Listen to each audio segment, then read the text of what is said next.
شاہ کی ریلی، شاہ نے کی علاقائی سیاسی جماعتوں پر سخت تنقید، کہا 370 کے ہٹنے سے ہوئی جموں کشمیر میں ترقی۔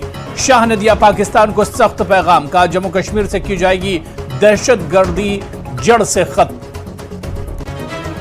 پہلے مرحلے کے انتخابات کے لیے تشہیری مہم، شباب پر اننت ناگ میں پی ڈی پی کے اجلاس منعقد، محبوبہ مفتی چلا رہی انتخابی مہم، پروگرام میں خاصی تعداد میں عوام کی شرکت۔ بجبہاڑا سے پی ڈی پی امیدوار التجا مفتی کا بڑا بیان، کہا جموں کشمیر میں حکومت سازی پی ڈی پی کے بغیر نہیں ہے ممکن، پی ڈی پی کر سکتی ہے کنگ میکر کا کردار ادا، پی ڈی پی ہی جموں کشمیر کو مصائب سے نکال سکتی ہے۔ عوامی مسائل حل کرنے کے لیے آیا ہوں، سیاسی میدان میں اگر سرجان برکاتی کا پرچہ نامزدگی مسترد نہ ہوتا تو انتخابی سیاست میں نہیں رکھتا قدم، زینب پورہ شوپیاں سے آزاد امیدوار اعجاز میر کا بیان۔